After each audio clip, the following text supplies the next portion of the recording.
Hello and welcome to another Dolphin Financial Radio Show.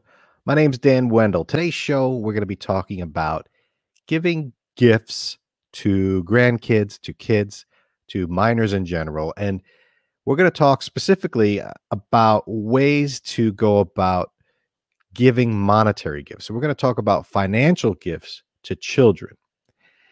The hope is that people that are listening, retirees, grandparents, are thinking, how do I give a gift for a birthday, graduation? What's the best thing?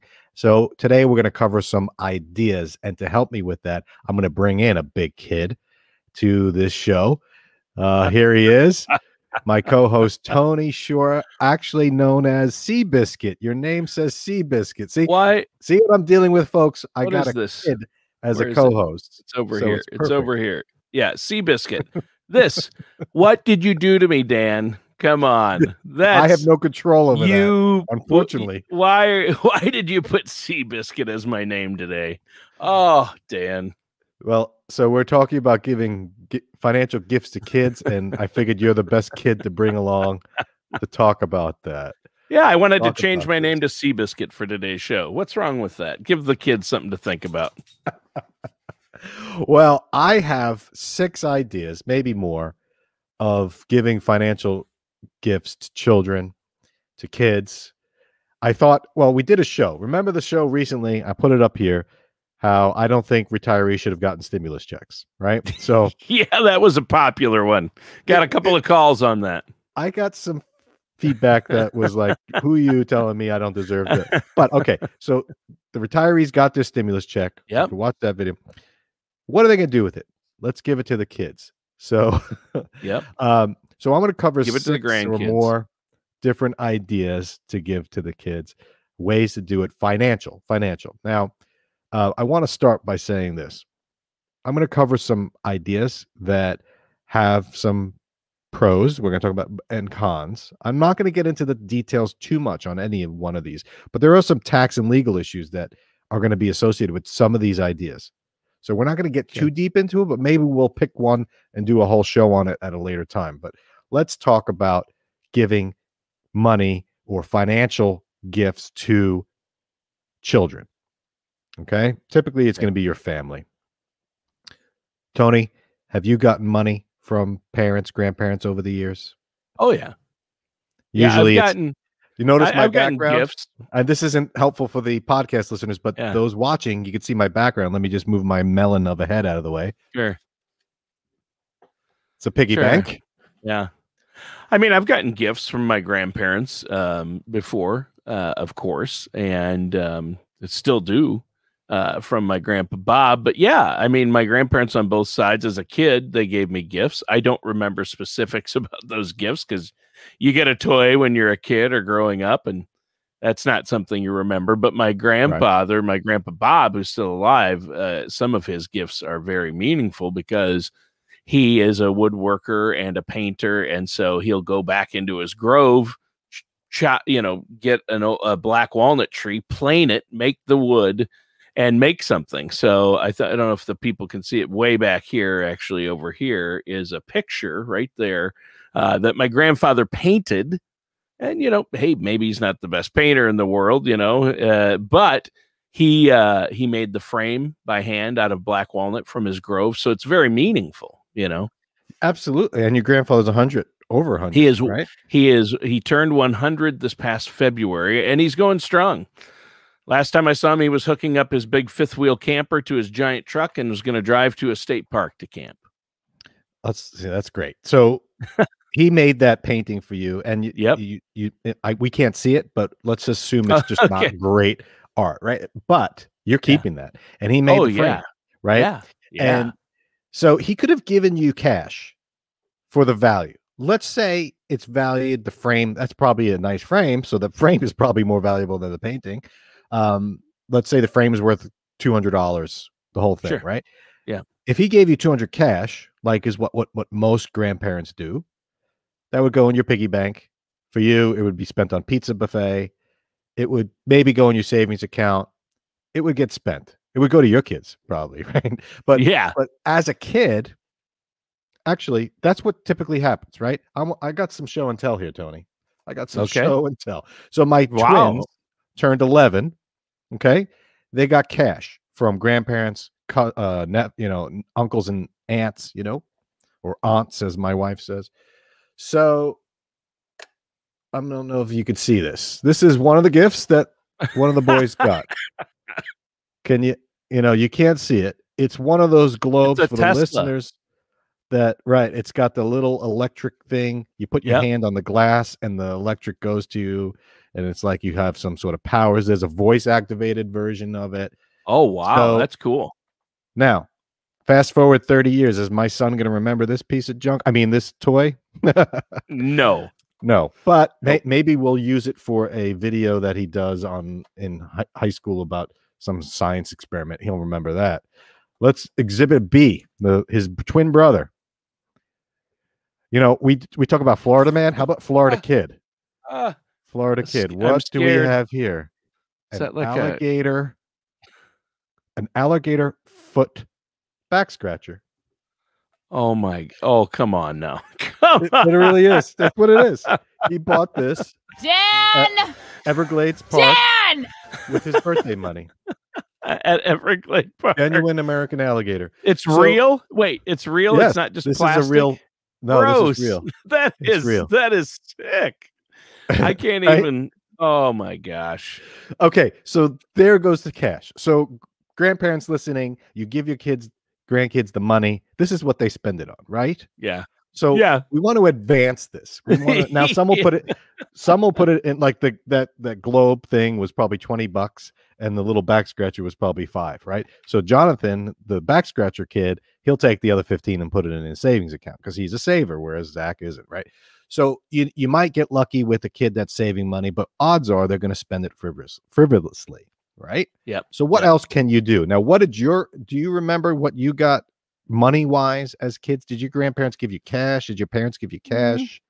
Yeah. I mean, in the past, on one side, the grandparents would give you $20 or $50. Yeah. Mm-hmm. I remember my grandmother giving me money like it was a secret, like she was passing me the codes to the national, the missile silos, Yep. They would take it, roll it up in their hand. They'd walk over. No one's looking. They'd look around and they'd furtively hand me a $5 bill and, shh. And I would be like, whoa, I wouldn't tell. I'm telling now. Sorry, Grandma.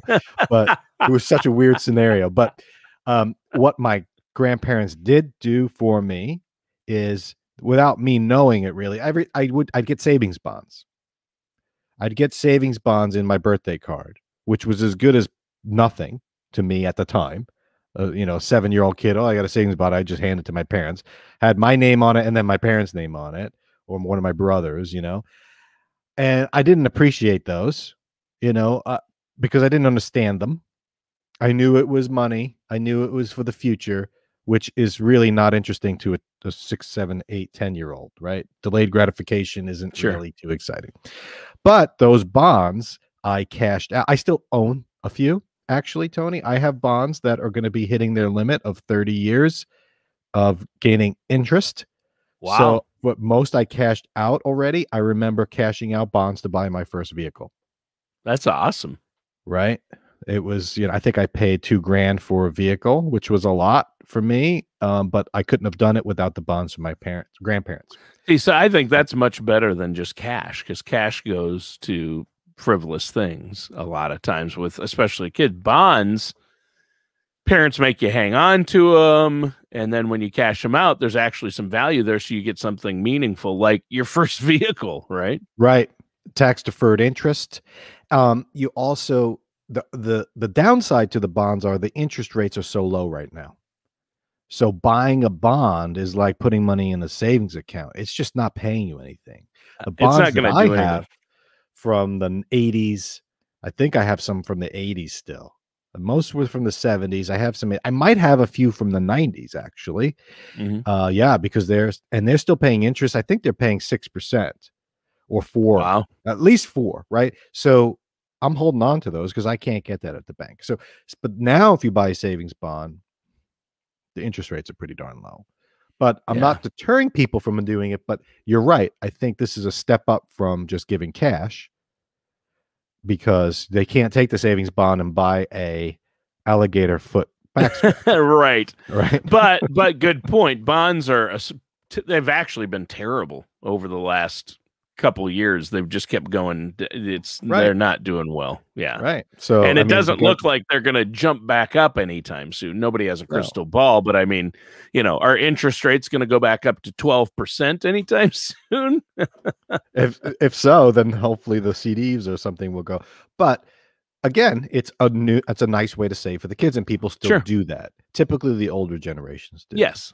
Yep. So, but let's talk about another way you can give financial gifts to children. You can go toward the college route.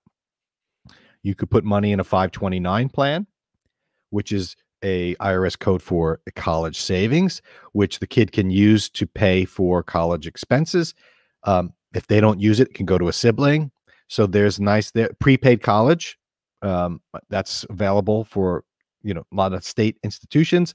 Hey, I put money aside. Grandma, can you help pay for some of this? Yes. Right. And now, downside is that's for college. What if you don't want to go to college? What if I need to buy a new car? Can't do it. Right. So, but this is a different way of just giving money to a kid. Right. And typically, like a younger kid, say you got a newborn or a 5-year-old, you're not going to give them a $20 bill. Right. That's just not going to make sense. At least not in my family. You think this is bad. Wait till I give a 5-year-old $20. You're going to have $20 worth of cotton candy. So a college savings plan. What does $20 worth of cotton candy even look like? Would it fill the room? Would it fill your desk? Well, it depends where you buy it. Yeah. If you buy it wholesale, you could probably fill your room. If you buy it at a carnival, you're getting a handful, which is more than enough, by the way. So yeah. What is $20 in a college savings plan going to get you? A page of a textbook? So again, right. So this is a way to pass wealth down to a kid. Not too exciting to the kid, right? Not too exciting to the kid. No. Yet it is a good way to get some tax-free money going down to the next generation or a couple generations. Actually, that's one that my kids have gotten gifts of money put in their college savings plans. Sarah's mom will give her grandkids. She'll say, "Here's $500 for Adam's college 529 plan," and we'll put it in there. And so that's one that my kids have gotten from their grandparents. So number 3 is right, and we appreciate it because it's needed. And if you start that early, any growth is tax-free if it's used for college. So you might want to start one of these early as an option for the grandparents to use. And the grandparents can help start it and push the narrative for the parents. Yep. Because a lot of times you give money to the kid, that money winds up in the parents' hands. So this is a way to avoid that. Sure. Okay. So let's move on to the next one, which I think might be the most powerful one. I have a few more, but I want to throw this in there because a Roth IRA. A Roth IRA. Now, my favorite tool is an HSA, a health savings account, right? But kids can't open a health savings account because they're not adults. They don't own a health insurance policy. However, a Roth IRA. Now, an IRA is for retirement, individual retirement account.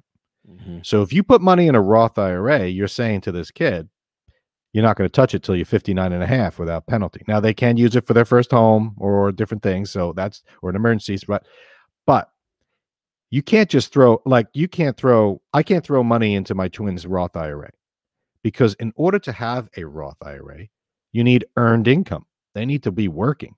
Right. So this is for the grandkid that's working.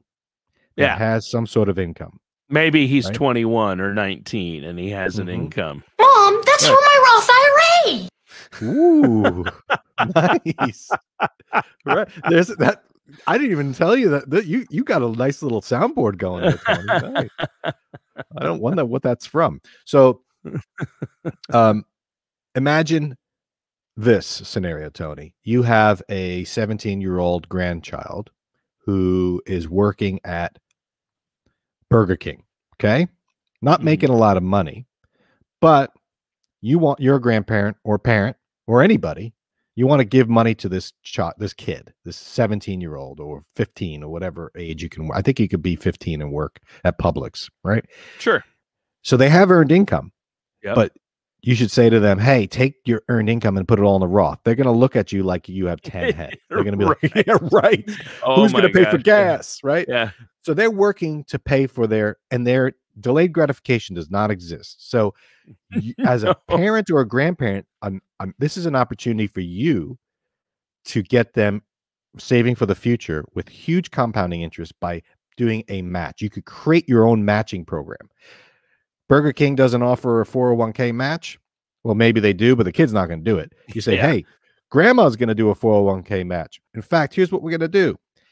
If you put in $20 into a Roth IRA, which I'll help you open, I'll put in 100. I'll do a 5-to-1 match. Wow. Right? Instead of giving the kid 100, you're giving them still the 100, but now you're putting in a Roth. It's going to grow. Compounding 30, interest. 40 years or however long. Now you're saying you'd do that for me, or you're saying your grandparent would do that you're for breaking me? up, Tony. I can't hear you. Because that's a 5-to-1 match. I think your Thank you, Dan. Is there a mute button on this? No, Thank you. I think about this. Now, the kid's not going to like this, but as a grandparent, this is a great strategy. If you have a child or a kid, grandkid that's working, great grandkid working, whatever it might be, and you want to give them $50, why not throw it in a Roth IRA? Right. I have a Roth IRA. Right. So they need earned income, so it's a select group. But hey, this would be the ideal way to save because they don't pay tax on it ever. Even if that $50 turns into $5,000 in 30 years, and they could buy, you could buy a stock with it, right? Which leads me to my next strategy to give to kids. Custodial accounts, UTMA UGMA, Uniform Transfer to Minors, Uniform Gift to Minors Act. I'm not familiar. So I do this for my kids. I thought UGMA was a German metal band or some Swedish metal group, UGMA, but that I think that's Gwar. No, that's Rammstein. Rammstein. Right. Oh yeah, Rammstein. So here's an opportunity for people to. I'll give you the story of how I do this with my kids. So my kids have money in the bank, and their piggy bank, literally, and they're not making any interest on it. So to teach them about interest, I said, let's open up a checking account, savings account at the bank. We put it in there, and they're still not getting interest. So they're like, oh, Dad, I made a penny. Yeah. In 2 months. All right. Yeah. So I want to teach them about stocks. I want to teach them about investing. So what I did is I opened up a custodial account for them. And I said, you have this birthday money. Why don't you put some in savings? Let's put some of it into the stock market. They don't know what that means. So I have to teach them about that. So I opened up a custodial account for them. What this means is I opened up the account in their name. So it says Peter Wendol, but I control it because they're not old enough to control it. Right. So but I open it up. I control what happens to them. But any money that goes in there is theirs. I can't take it out and spend it on myself. I could take it out and spend it on them to go to school, buy books, summer camp. But I can't use it for anything other than their benefit. So if grandma wants to give money to the grandkid, doesn't want the parents to touch it, they could put it in an UTMA account. They can open this. It's really a trust. It's a trust account in the kid's name. So you could buy gold in it. You could invest in stocks. You could put real estate in it. You could put shares of a private company. You could do whatever you want in this. Really, there's some limits. So the upside is there. And for my kids, I said, hey, what companies do you want to buy? What does that mean, Dad? So I explained it and I said, let's pick companies. So my kids looked at what's around them. They like to play Fortnite. So we found the company that owns part of that game on Xbox. My son kept seeing these big boxes of dog food coming in to the house for Rascal. And he's like, I'd love to buy that company that makes that because we spend a lot of money on that. And so we did that, right? Which is a lot better than this. Right? I think it's a lot better than this. Even if that account goes down over time, it's going to go up, right? So you so you Don't can show invest in that again. That scared me, Dan. That I'll show- honestly scared me. It's a lot better than this. It's a lot better than this thing, right? So my kids are now engaged. They're thinking, "Hey, how's my stocks doing? They're going up." And it's a good thing that they went up, right? They, Yeah. But the point of it is not only do they get money for the future, they are learning about financial concepts such as investing at a young age, right? They're not in control, so they can't go and buy and sell and trade all day. Parent is still in control, grandparents still in control. But now here's the downside, Tony. This is a trust account. And when the kid becomes the age of majority, which is different in every state, they can take over. They take over. It's their money. Now, Florida recently passed some legislation that allows you to kick the can to 25 years old. But at age 21, there's a 30-day window where the kid could take the money. They have to be informed that this exists, that it's there. But if you can get them to agree, you could push this to 25, which is the new 16 in my book. So exactly. This is a great opportunity for people to take money instead of giving it to the kid, still give it to them. It's the kids. They own it legally. Right. But put it in an investment account where they can do something different than spending it on gum or candy. It's a great, great vehicle. And people just don't know about this. Yeah, that's so you can open that for a grandchild and that's control. Great. Well, yeah. I mean, I had an Aunt UTMA. She was great, but the Aunt UGMA, not cool. She's the ugly one. No, Aunt UGMA, not cool.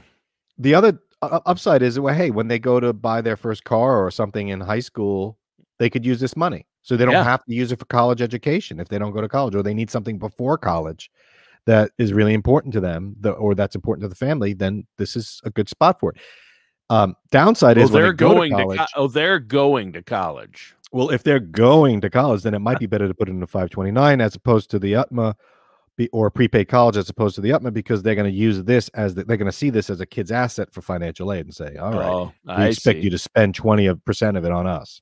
I'm glad you made that point. There's a great distinction right there. So if you have one, like I have one academic child that's definitely going to go to college and go to grad school, and you have another kid that might go to a trade school or go into a trade right away, then the UTMA and the UGMA might be better.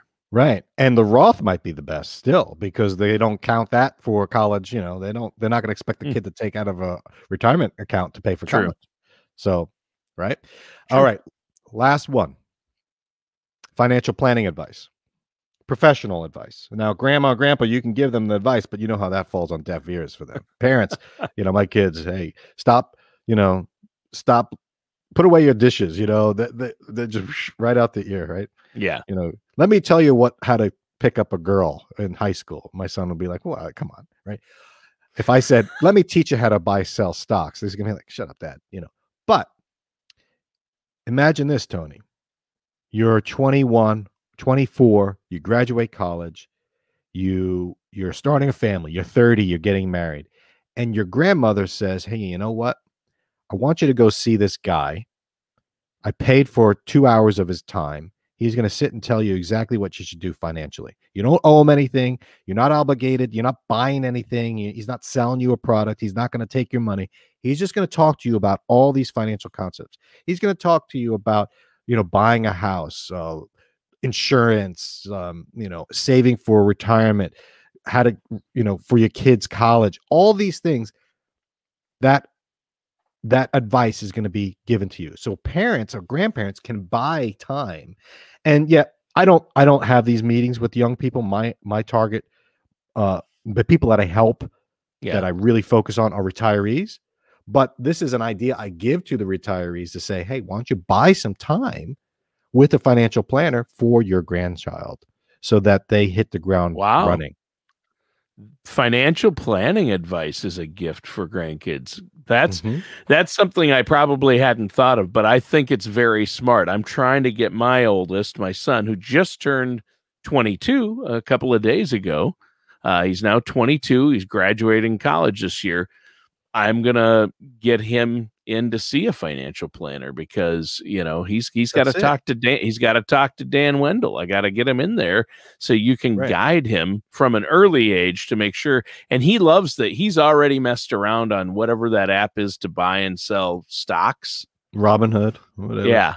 Right. I think he's done the Robinhood thing. He was in on the GameStop fiasco. Well, think about a 24-year-old in their first job, like with a 401k match. They don't know how much to put in, what they should be invested in. And so they need that coaching. And they usually don't take it from a family member. But if the family member gives them $200, they'll spend it on whatever. But if the family gives them $200 worth of advice from a professional, they might listen, and it might change their life. Right. Yeah. So that's an idea.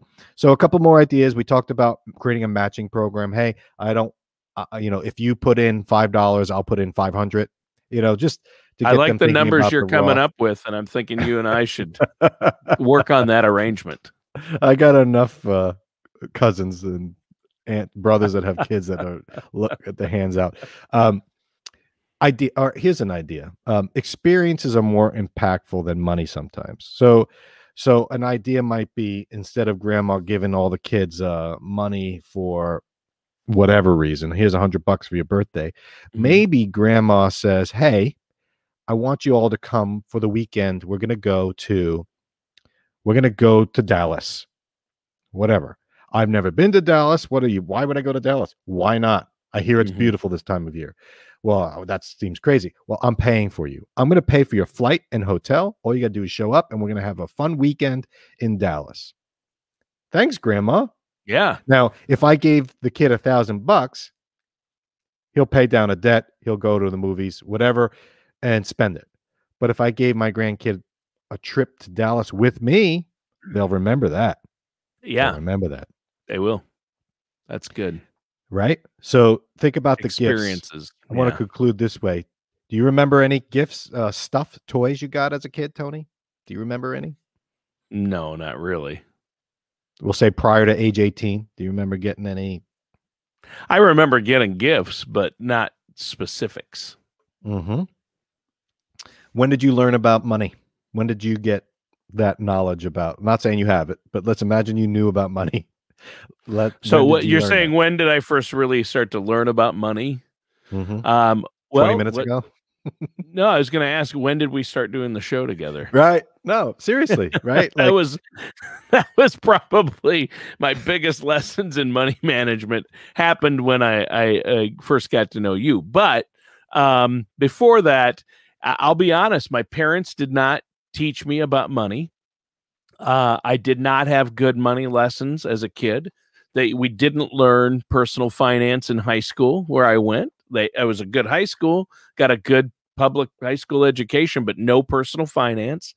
I didn't put value on money. And that was a problem when I got into my 20s. I admit that was not a good thing.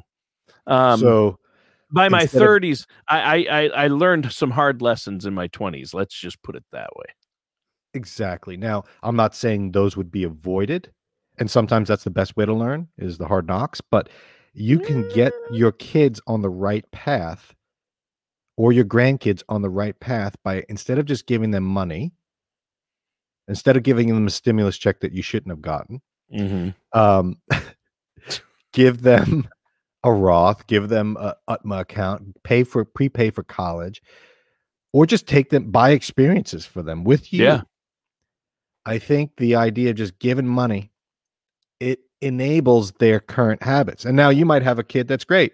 They're buying their first house. They need some money for it. They got their act together. I'm not saying that it's never inappropriate to give money. I'm just saying, think about these other ways of gifting financial knowledge. Yeah. More than just the money. Good show. I like it. And speaking of that, we're going to end by bringing in my kids who do not get money from me. They have to earn it by doing chores. Thanks for a good show, Tony. Enjoy the rest of the day. And thanks, listeners. If you have any questions, don't hesitate to email, give me a call. Just go to dolphinfinancialgroup.com. All matters discussed in today's show are for informational purposes only. This show is not investment advice. Dan Wendol nor Dolphin Financial Group are affiliated or endorsed by any government agency. Investment advisory services are offered through Dolphin Wealth Management, Inc., a registered investment advisor in the state of Florida. Insurance products and services are offered through Dolphin Insurance, Inc. Dolphin Wealth Management, Inc. and Dolphin Insurance, Inc. are affiliated companies doing businesses as Dolphin Financial Group. You should talk to someone at Dolphin Financial Group before implementing any of these strategies or ideas.